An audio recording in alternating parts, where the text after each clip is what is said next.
নমস্কার। 2026 অগাস্ট এবং মকর রাশি মকর লগ্ন অর্থাৎ মকর রাশি মকর লগ্নের জাতক জাতিকাদের জন্য অগাস্ট মাসের মাসভিত্তিক রাশিফল, যাকে আমরা জ্যোতিষের পরিভাষায় বলে থাকি গোচর ফল। মকর রাশি মকর লগ্ন সাইন ক্যাপ্রিকর্ন ন্যাচারাল জোডিয়াকের, যেটা 10th হাউস বা দশম ঘর। মকর রাশি মকর লগ্ন অর্থাৎ যাদের চন্দ্র রাশি বা মুন সাইন মকর বা ক্যাপ্রিকর্ন, যাদের লগ্ন বা অ্যাসেন্ডেন্ট মকর বা ক্যাপ্রিকর্ন, এই ভিডিও কিন্তু মূলত তাদের জন্য। মকর রাশি মকর লগ্নের জাতক জাতিকাদের অগাস্ট মাস ঠিক কিরকম কাটবে, সময় কতটা ফেভারে থাকছে বা সময় কতটা এগেনস্টে থাকছে, কি থাকছে কোয়ালিটি অফ টাইম বা সময়ের গুণগত বৈশিষ্ট্য। জ্যোতিষশাস্ত্রের মুখ্য উপযোগিতার বা ইউটিলিটির দিক হচ্ছে আন্ডারস্ট্যান্ডিং অফ টাইম, সময়কে জানা, সময়কে বোঝা। অগাস্ট মাস মকর রাশি মকর লগ্নের জাতক জাতিকাদের ঠিক কিরকম কাটবে সেটা জানার জন্য যেটা আমাদের প্রথমেই দেখতে হয় তা হচ্ছে যে সৌরমণ্ডলে, যে সোলার সিস্টেমে আমরা রয়েছি, সেখানে গ্রহদের কি সঞ্চার গোচর, ট্রানজিট, মুভমেন্ট ইত্যাদি সংগঠিত হচ্ছে, কারণ তার ভিত্তিতেই কিন্তু এই মাসভিত্তিক রাশিফল সম্পর্কে বিভিন্ন প্রেডিকশন গুলো তৈরি হয়ে থাকে গ্রহদের অবস্থান সাপেক্ষে। মকর রাশি মকর লগ্নের জন্য একদম ডে 1 প্রথম দিন যে গ্রহ সঞ্চার তৈরি হচ্ছে তা হচ্ছে তাদের যে যোগকারক গ্রহ শুক্র, সেই শুক্র তাদের অষ্টম থেকে নবমে গোচর করছে ভাগ্যস্থানে, এবং এখানে কিন্তু শুক্র পুরো মাস থাকছে এবং শুক্র কিন্তু এখানে নিচ রাশিগত হচ্ছে কন্যা রাশিতে 9th হাউসে মকর রাশি মকর লগ্ন সাপেক্ষে। আরেকটি সঞ্চার এই 1 অগাস্ট সংগঠিত হবে, তা হচ্ছে মকর রাশি মকর লগ্নের 2nd হাউসে পুরো মাস রাহু থাকছে এবং পুরো মাস 2nd হাউসে রাহু থাকছে এবং অষ্টমে কেতু থাকছে পুরো মাস। কিন্তু একদম 1 অগাস্ট রাহুর একটি নক্ষত্রের পরিবর্তন সংগঠিত হবে। রাহু শতভিষা নক্ষত্র থেকে ধনিষ্ঠা নক্ষত্রে গোচর করবে। এটাও একটা খুব গুরুত্বপূর্ণ গোচর। 2nd অগাস্ট মঙ্গলের সঞ্চার। 2nd অগাস্ট মঙ্গল চলে আসছে তাদের পঞ্চম থেকে ষষ্ঠে, 6th হাউসে মঙ্গল গোচর করবে। 5th অগাস্ট বুধের গোচর, বুধ তাদের সপ্তমে থাকছে 5th অগাস্ট থেকে 22nd অগাস্ট, এবং প্রথম 5টা দিন বুধ থাকছে 6th হাউসে বা ষষ্ঠে, সপ্তমে থাকছে 5th অগাস্ট থেকে 22nd অগাস্ট, এবং 22nd অগাস্ট বুধ চলে আসবে তাদের অষ্টমে। এরপর যে দিকটি বলবো তা হচ্ছে রবি। রবি তাদের 7th হাউসে থাকছে 17th অগাস্ট পর্যন্ত। 17th অগাস্ট রবি তাদের সপ্তম থেকে অষ্টমে গোচর করবে। আর 18th অগাস্ট তাদের সপ্তমস্থ বৃহস্পতি, সপ্তমে বৃহস্পতি পুরো মাসই থাকছে, কিন্তু এই সপ্তমস্থ বৃহস্পতির একটি গোচর সংগঠিত হবে 18th অগাস্ট। বৃহস্পতি পুষ্যা নক্ষত্র থেকে অশ্লেষা নক্ষত্রে গোচর করবে এবং তাদের রাশি লগ্নের যে অধিপতি শনি, সেই শনি মহারাজ তাদের 3rd হাউসে রেট্রোগ্রেড মোশন বা বক্র গতিতে পুরো মাসটাই অবস্থান করে থাকবেন। এই হচ্ছে মকর রাশি মকর লগ্ন সাপেক্ষে গ্রহাবস্থান, গ্রহদের সঞ্চার গোচর, তাদের কারেন্ট প্রগ্রেশন ইত্যাদি। এবার এহেন গ্রহাবস্থানের ভিত্তিতে মকর রাশি মকর লগ্নের জাতক জাতিকাদের অগাস্ট মাস ঠিক কিরকম হতে চলেছে। শরীর স্বাস্থ্য বা হেলথের ক্ষেত্রে কিন্তু কিছু জটিলতার ক্ষেত্র থাকছেই। একে তো রাশি লগ্নের অধিপতি শনি উপচয় স্থানে বক্র গতিতে থাকছে এবং তাদের 7th হাউসে বৃহস্পতি থাকছে এবং বুধও থাকছে এবং প্রথম 2টি সপ্তাহ রবিও থাকছে। এর ফলে যেটা খুব বিশেষ দিক তা হচ্ছে চোখের সমস্যা তৈরি হতে পারে, আপার অ্যাবডোমেন লিভার সংক্রান্ত সমস্যা তৈরি হতে পারে এবং নার্ভ ওরিয়েন্টেড কোনো সমস্যা, ঘুমের সমস্যা, অনিদ্রা বা ইনসোমনিয়া জনিত সমস্যা ইত্যাদিরও কিন্তু একটা সম্ভাবনা থাকছে। নিউরো পেন বা ইত্যাদির ক্ষেত্রেও কিন্তু সতর্ক থাকতে হবে। এবং দেহ মধ্যস্থ যে কোনো ক্ষেত্রে একটা নিউরোলজিক্যাল পেন সেটাও তাদের কিছুটা বিব্রত করতে পারে, এবং কখনো কখনো অতি অবশ্যই দেহের লোয়ার পোর্শনে ব্যাক পেনেরও সম্ভাবনা থাকছে। আয়ের ক্ষেত্র বা ইনকামের ক্ষেত্র, আয় ভাব বা ইনকামের ক্ষেত্র তাদের কিন্তু এই মাসে বিশেষ করে আমি বলবো এই মাসে খুব একটা ফেভারেবল নয়। যারা সরকারি চাকরি করেন বা যাদের নির্দিষ্ট একটা মাসের শেষে নির্দিষ্ট অর্থ আসার জায়গা রয়েছে সেটা আলাদা, কিন্তু আদারওয়াইজ যারা প্রফেশনাল বা ব্যবসা বাণিজ্য করেন এই মাসে আয়ের ক্ষেত্রে কিছুটা ধারাবাহিকতার অভাব বা আয় নিয়ে কিছুটা চিন্তা ভাবনার ক্ষেত্র তৈরি হতে পারে।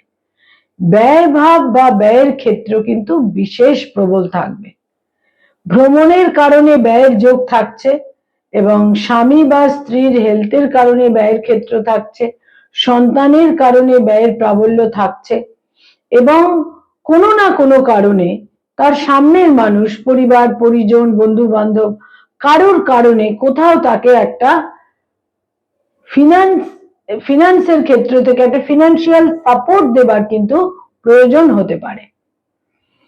যারা কোনো মামলা মোকদ্দমা আইনি সমস্যা লিটিগেশন ইত্যাদির মধ্যে রয়েছেন এই মাস বিশেষ কোনো সেক্ষেত্রে প্রতিকূল নয়, বরঞ্চ যদি কিছুটা একটা আন্ডারস্ট্যান্ডিং এর মধ্যে আসা যায়, বোঝাপড়ার মধ্যে আসা যায়, সেখানে সমাধান সূত্র কিন্তু তৈরি হতে পারে। শত্রু হানির যোগ থাকছে এই মাসে, যারা শত্রুতার কারণে খুব বিচলিত থাকেন সেখানে শত্রু হানির যোগ থাকছে, বা শত্রুরা আপনাদের অতটা বিব্রত করতে পারবে না। এবং এই মাসে আরেকটি দিক তা হচ্ছে যারা লোন বা ঋণ নিয়েছেন, বিশেষ করে যাদের কোনো বাড়িকে মর্টগেজ দিয়ে যারা লোন নিয়েছেন, ফ্ল্যাট মর্টগেজ দিয়ে লোন নিয়েছেন, সেখানেও এই মাসে কিন্তু একটা সলিউশনের ক্ষেত্র তৈরি হতে পারে। যারা কোনো স্থাবর সম্পত্তি এই মাসে ক্রয় করতে চাইছেন বা স্থাবর সম্পত্তিতে বিনিয়োগ করতে চাইছেন, ইনভেস্ট করতে চাইছেন, সেক্ষেত্রে এই মাস কিন্তু শুভ নয়। যারা পেরেন্টস পিতা মাতা তাদের জন্য বলবো এই মাসে সন্তান সম্বন্ধে উদ্বেগ থাকবেই, এবং সন্তানের হেলথের কারণে আপনারা উদ্বিগ্ন থাকতে পারেন। যারা ফ্যামিলি প্ল্যানিং ইত্যাদির কথা ভাবছেন সেখানেও এই মাস খুব একটা শুভ বা ফলদায়ী ফ্রুটফুল কিন্তু থাকছে না। যারা স্টুডেন্ট ছাত্রছাত্রী শিক্ষার্থী বিদ্যার্থী তাদের জন্য বলবো এই মাসে আপনাদের ল্যাক অফ কনসেন্ট্রেশন, এবং যতটা প্রয়োজন তার চেয়েও অনেক বেশি যদি আপনারা এফার্ট দিতে পারেন তবেই কিন্তু কিছু সাফল্যের ক্ষেত্র থাকছে। উচ্চশিক্ষার ক্ষেত্রে কিছু গোলযোগের ক্ষেত্র তৈরি হতে পারে। যারা রিসার্চের কাজ করছেন, পিএইচডি করছেন, এই সমস্ত ক্ষেত্রে কিন্তু কিছুটা গাইড বা মেন্টরের সঙ্গে একটা মত পার্থক্য, একটা ডিস্টেন্স, মতভেদ ইত্যাদির ক্ষেত্রেও কিন্তু তৈরি হতে পারে। যারা কোনো রিলেশনশিপ, প্রেম প্রীতি প্রণয় ইত্যাদির মধ্যে রয়েছেন এই মাসে ব্রেকআপের সম্ভাবনা, আবার এই মাসেই এক্সিস্টিং প্রেমের সম্পর্কে বিবাহের সিদ্ধান্ত নেওয়া এবং বিবাহ সংগঠিত হওয়ারও প্রবল সম্ভাবনা থাকছে। যারা অলরেডি বিবাহিত দাম্পত্য জীবনে রয়েছেন স্বামী বা স্ত্রীর দূরযাত্রা এবং স্বামী বা স্ত্রীর স্বাস্থ্যহানির যোগ থাকছে। অগাস্ট মাসে 12 অগাস্ট 12ই অগাস্ট একটি পূর্ণগ্রাস সূর্যগ্রহণ থাকছে, যদিও সেটা ভারতবর্ষ থেকে দৃশ্যমান নয়, এবং 28 অগাস্ট একটি খণ্ডগ্রাস চন্দ্রগ্রহণও থাকছে, সেটাও ভারতবর্ষ থেকে দৃশ্যমান নয়। দৃশ্যমান না হলে কিছুটা এফেক্ট হয়তো কমে যায়, কিন্তু সেটা সংগঠিত হচ্ছে, তার এফেক্টটা কিন্তু আমরা পাবই। সুতরাং এই ক্ষেত্রেও কিছুটা সতর্ক থাকতে হবে।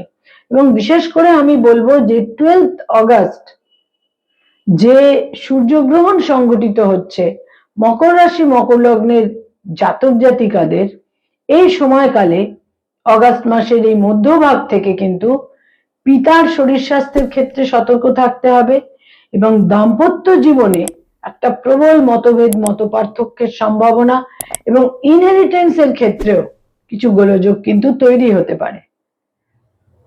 যারা ডক্টর, মেডিকেল প্রফেশনে রয়েছেন, হিলিং প্রফেশনে রয়েছেন, এই মাসের প্রথম 10টা দিন বাদ দিয়ে বাকি মাস কিন্তু খুব একটা ফেভারেবল নয়।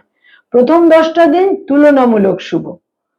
যারা অ্যাডভোকেট, লয়ার, আইনি পরামর্শ দিয়ে থাকেন, এই মাসের দ্বিতীয় এবং তৃতীয় সপ্তাহ অত্যন্ত শুভ, কিন্তু প্রথম সপ্তাহ এবং শেষ সপ্তাহটি আপনাদের অতটা ফেভারে থাকবে না।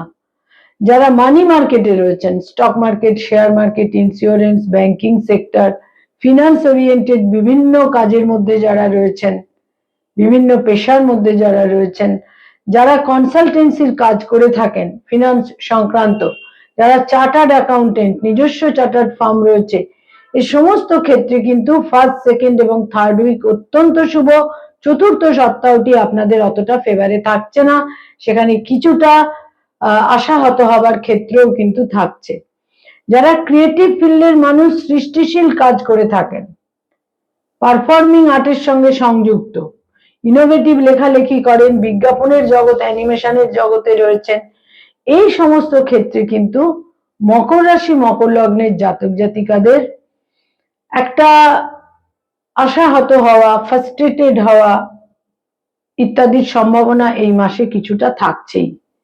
কিন্তু আমরা জানি যে একটা যদি মানুষ প্রবল শ্রম দিতে পারেন, নিজেকে এক্সার্ট করতে পারেন, এই পরিশ্রম কিন্তু অনেক সময় আমাদের মেরিট, মেধাকেও পেছনে ফেলে দিতে পারে। যারা পরিশ্রমী এবং যারা কিছুটা ফোকাসড, যদি তারা মেধাবী নাও হন, সেখানেও কিন্তু মানুষ বহু সময় মেধাকে পেছনে ফেলে এগিয়ে যেতে পারে, সেই সম্ভাবনা এই মাসে প্রবল। বিপরীত লিঙ্গের মানুষদের থেকে সতর্ক থাকতে হবে। যারা সরকারি কাজ করেন, গভর্নমেন্টের সঙ্গে কানেক্টেড হয়ে কাজকর্ম করেন, সেখানে এই মাস কিছুটা জটিলতাপূর্ণ, বিশেষ করে এই মাসের শেষ দুটি সপ্তাহ। যারা বেসরকারি ক্ষেত্রে কাজ করেন, আইটি সেক্টরে রয়েছেন, এই মাস খুব একটা ফেভারে থাকছে না, তবে দূরযাত্রার যোগ কিন্তু থাকছে এবং দূরযাত্রার মাধ্যমেই ভাগ্যোন্নতির সম্ভাবনা।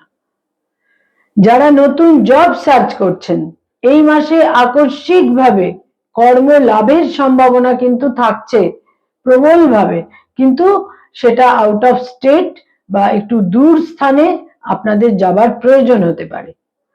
যারা ব্যবসা বাণিজ্য করেন, বিজনেস ওরিয়েন্টেড পিপল, বিনিয়োগের ক্ষেত্রে বিশেষ সতর্কতা প্রয়োজন, না হলে কিন্তু যে অর্থ আপনারা বিনিয়োগ করছেন সেটা বিনষ্ট হতে পারে, ব্যাড ইনভেস্টমেন্টে পরিণত হতে পারে। যারা রাজনৈতিক ব্যক্তিত্ব, পলিটিক্যাল ফিগার, অত্যন্ত অ্যালার্ট থাকতে হবে এই মাসের সেকেন্ড, থার্ড এবং ফোর্থ উইকে, অত্যন্ত সতর্ক থাকতে হবে। স্পিচের ক্ষেত্রে, উক্তির ক্ষেত্রে, আটারেন্সের ক্ষেত্রে এবং কোন অ্যালায়েন্সের মধ্যে আপনারা রয়েছেন এ ব্যাপারে বিশেষ সতর্ক থাকতে হবে। যারা tour and travel, hotel and হসপিটালিটির ইন্ডাস্ট্রিতে রয়েছেন, নেটওয়ার্কিং এর ব্যবসা করেন, এই মাস অতটা ফেভারে থাকবে না, তবে আপনাদের আত্মপ্রচেষ্টা এবং আত্মবিশ্বাস বহু ক্ষেত্রেই পরিস্থিতিকে আপনাদের ফেভারে আনতেও সমর্থ হবে। পিতার স্বাস্থ্যহানি হতে পারে, পিতৃস্থানীয় ব্যক্তির সঙ্গে মতপার্থক্য হতে পারে, সে ব্যাপারে সতর্ক থাকতে হবে। যারা ভ্রমণে যেতে চাইছেন, ভ্রমণের প্রবল সম্ভাবনা সেকেন্ড উইকে এবং থার্ড উইকে। ধর্মীয় স্থানে ভ্রমণেরও প্রবল সম্ভাবনা কিন্তু থাকছে। মকর রাশি, মকর লগ্নের জাতক জাতিকাদের অগাস্ট মাসে কয়েকটি রং বা কালার অত্যন্ত আপনাদের জন্য ফেভারেবল বা শুভ থাকছে। দৈনন্দিন প্রাত্যহিক জীবনে বিভিন্ন ব্যবহার্য জিনিসের ক্ষেত্রে আপনারা ব্যবহার করতে পারেন। তার মধ্যে নীল রঙের যে কোনো শেড, ফিরোজা কালার হতে পারে, আকাশি রং হতে পারে, স্কাই ব্লু, ডিপ নীল, নেভি ব্লু, নীল রঙের যে কোনো শেড ব্যবহার করুন। এছাড়া ঝকঝকে সাদা এবং ঘিয়ে রং বা ক্রিম কালার, স্পার্কলিং হোয়াইট, এই রংগুলোকে ব্যবহার করুন, বিশেষ শুভ ফল পাবেন।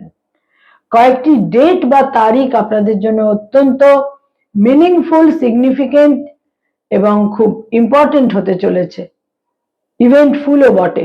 এই ধরনের কতগুলো ডেট, সেখানে আমি বলবো যে 1 তারিখ, 4 তারিখ, 8 তারিখ, 11 তারিখ, 17 তারিখ, 18 তারিখ, 12 তারিখ, অবশ্যই 12 তারিখ, 17 তারিখ, 18 তারিখ, 22 তারিখ, 23 তারিখ, 27 তারিখ এবং 30 তারিখ, এই ডেটগুলো আপনাদের জন্য মোস্ট ইম্পর্টেন্ট এবং ইভেন্টফুল হতে চলেছে। মকর রাশি, মকর লগ্নের জাতক জাতিকাদের মনে রাখতে হবে যে এই মাসে আপনারা বিশেষ করে যারা সরকারি পদাধিকারী বা যারা কোনোভাবে গভর্নমেন্টের সঙ্গে কানেক্টেড, এই মাসের শেষ 2টি সপ্তাহ কিন্তু আপনাদের জন্য জটিলতাপূর্ণ। নমস্কার।